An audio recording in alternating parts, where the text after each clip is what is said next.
शादी में आई चुड़ैल। अन्नपुर नाम के एक गांव में शादी चल रही होती है। वाह, मजा आ गया फूफा जी। शादी में क्या खाना बना है, बाराती तो उंगलियां चाटते रह जाएंगे। हाँ, तुमने सही कहा, पनीर की सब्जी का तो कोई जवाब ही नहीं। दूसरी तरफ पंडित जी फेरों की तैयारी कर रहे होते हैं कि तभी वहाँ एक चुड़ैल आ जाती है। अरे मर गया रे, ये चुड़ैल यहाँ क्या कर रही है?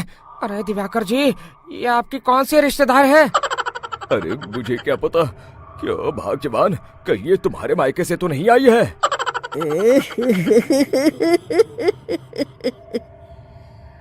तुम लोगों की इस गांव में बारात लाने की हिम्मत कैसे हुई? मेरे रहते इस गांव में किसी की शादी नहीं हो सकती। अब तुम लोग देखो मैं क्या करती हूँ। अरे मर गया रे, मैंने सुना है ये जबान की पक्की है। भागो रे भागो, वरना ये चुड़ैल किसी को नहीं छोड़ेगी। हाँ, तुम सही कहते हो मोहन भाई, यहाँ से भाग लेने में ही हम सबकी भलाई है।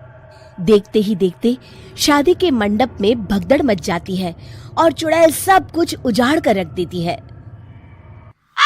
फिर एक दिन मोहन की शादी तय हो जाती है।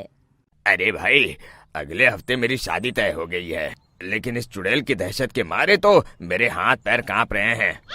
अरे मोहन, तुम्हारा दिमाग तो खराब नहीं हो गया? तुम अपने साथ साथ हम सब गांव वालों को भी बलि का बकरा बनाना चाहते हो? उस चुड़ैल के रहते तुमने अपनी शादी के बारे में सोच भी कैसे लिया?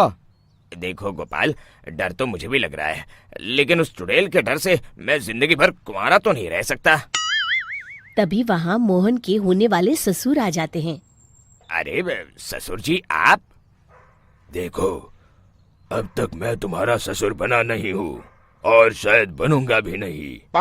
ये आप क्या कह रहे हैं? मैंने तो शादी का कोड भी सिलवा लिया है। मैं अपनी बेटी की शादी किसी अच्छे गांव में कराना चाहता हूँ। तुम्हारा गांव तो भूतिया गांव है। मैं तो क्या, अब तो कोई भी अपनी लड़की इस गांव वालों को नहीं देगा। इस तरह चुड़ैल के डर से उस गांव में किसी की भी शादी नहीं हो पाती। फिर एक दिन गांव के जमींदार अपनी बेटी की शादी करने का विचार करते हैं, लेकिन चुड़ैल के डर से उनकी भी हिम्मत जवाब दे देती है। अगर मेरी बेटी की शादी तय समय से नहीं हुई तो मेरी नाक कट जाएगी। मुझे कुछ करना ही होगा। एक सलाहकार के कहने पर जमींदार काशी से एक बहुत ही नामी तांत्रिक को अपने घर बुलवाते हैं, जो भूत चुड़ैल को पकड़ने में माहिर माना जाता था। जमींदार साहब, आप चिंता मत करिए। इस गांव की सीमा में प्रवेश करते ही मुझे उस चुड़ैल के बारे में सब पता चल गया था। आप उसे जल्दी से जल्दी कैद कर लीजिए ताकि मैं अपनी बेटी की शादी कर सकूं। जब वो चुड़ैल एक इंसान थी, तब ठीक उसकी शादी करने वाले दिन ही उसकी और उसके होने वाले पति की एक दुर्घटना में मौत हो गई थी। उसका होने वाला पति आज भी भूत बनकर जंगल में भटकता है। इसलिए जब तक चुड़ैल की शादी नहीं हो जाएगी, वो किसी और की भी शादी नहीं होने देगी। ये आप क्या कह रहे हैं? अगर वो भूत भी हमारे गांव में आ गया तब हमारा क्या होगा? ये आदमी बीच में बहुत बोलता है, इसे बाहर निकालो।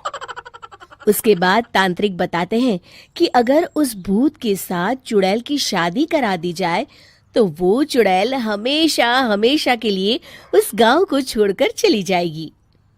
जमींदार साहब, आप अपनी बेटी की शादी की तैयारी शुरू कर दीजिए। मैं कुछ गांव वालों को अपने साथ लेकर उस भूत को ढूंढने जंगल की ओर जाता हूँ।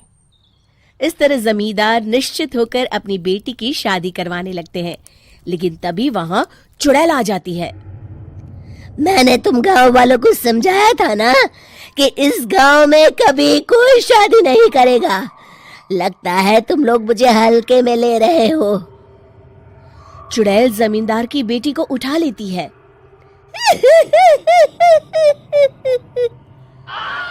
अब देखती हूँ बिना दुल्हन के तुम लोग शादी कैसे करोगे। मैं इसे अपने साथ ले जा रही हूँ।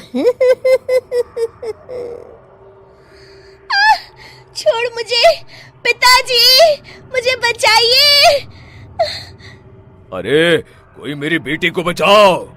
तभी तांत्रिक उस भूत को लेकर वहां पहुंचता है। अरे भाग्यवान, रुको, इन मासूमों को परेशान मत करो, मैं आ गया हूँ, अब तुम मेरे साथ चलो। चुड़ैल बहुत खुश हो जाती है। आप आ गए, चलिए अब हम मंदिर में चलकर शादी कर लेते हैं। अरे अरे अरे अरे, ये क्या कह रही हो?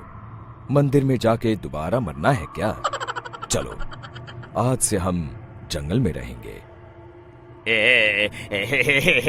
चुड़ैल चली गई, अब मेरी शादी हो जाएगी। इस तरह सभी गांव वाले खुशी से झूमने लगते हैं।